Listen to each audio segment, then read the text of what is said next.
Hey YouTube, Untamed here. I want to show you this brand new 2024 Toyota Sequoia Limited with the TRD off-road package on it. So this here, the color is Celestial Silver, but I tell you what, for 75 grand, I always wonder, is it worth it? Right, that is a ton of money to spend. The Sequoias have historically always been pretty expensive, but the previous generation, they were pretty quick to give you discounts on them because it was so long in the tooth. You know, you're paying for a lot of new technology. You got the i4S Max here, which is that 3.5 liter twin turbo V6 tied to the hybrid platform. Here is your window sticker, $75,600. That is a lot of money to be spending. But is it worth it? 20 miles to the gallon, they say, and I think that's about accurate. I was a little bit less than that with my TRD Pro that I had a 2023 Sequoia TRD Pro, and I got a little bit less than that. However, to be fair, I was like still breaking it in when I owned it, so I didn't get a whole lot of miles on it to actually wear it in. I love all the blacked out trim pieces throughout the back. That looks pretty good, and even that blacked out Toyota badge, that looks sleek. I like that. What do you think, Buggy? Is it cool? You dig it? Got that TRD off-road badge out back. Look at that sun just glistening off that celestial silver. There's your TRD off-road badge. Kind of give you an idea of the metallic flake in that silver paint.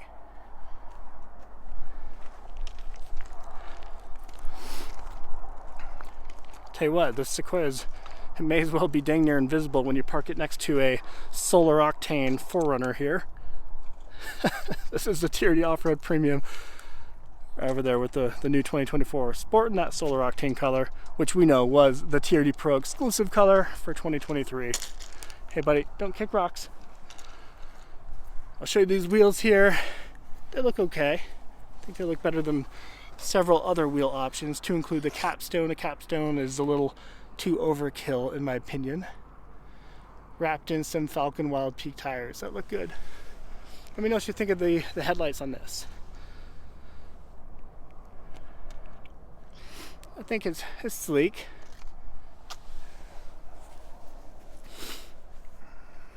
Yeah, there you have it. Would you rather have this Sequoia, brand new 2024 Toyota Sequoia Limited with the i4S Max, plenty of horsepower, plenty of torque to boot, or would you take the minivan? I've owned both of these here.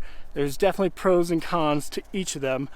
And you know, there's a lot to appreciate about minivan life, especially with these, with the hybrid. You are sporting 36 miles to the gallon. That is super nice, and you can definitely appreciate that.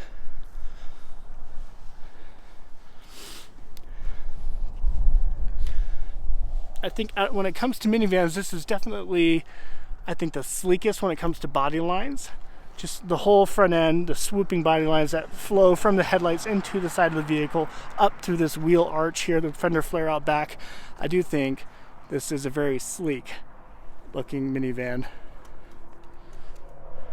was careful to say that out loud in front of my friends, I guess, but there is a lot of benefit of having these things. But they've come up in price too. Look at that, $53,500. That is no joke.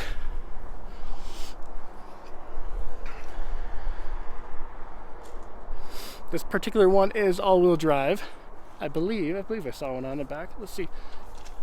Limited hybrid. There's all-wheel drive badge, yeah.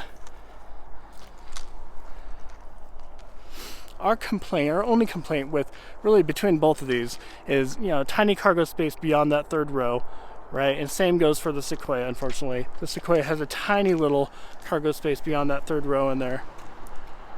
Well, you can't even tell, but you know, the third row goes up until here. So you have a tiny little, maybe 10 inches back there beyond that third row. They do have a shelving system, but it isn't really conducive. This here was a little bit better because it has a bucket system. So it's a big bucket out back. I think that's pretty typical for minivans. But this one here, even that, just for giant, if we have more than one stroller with you and we have 4 kids, it becomes a little bit of a struggle when you're filling each of the seats predominantly and then needing cargo space for your strollers and other stuff for the family, right? It becomes a little bit of a headache, unfortunately, but you can definitely make do with it for sure. Maybe we've just become a little spoiled with their full-size Escalade ESV that we have now. We really appreciate that space.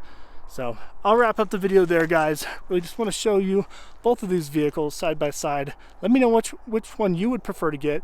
You know, pretending you had a family the size of ours. We have 4 kiddos, like I said, so 6 of us total. Which one would you get? The Sequoia or the Sienna? Appreciate you guys watching as always. Till next time.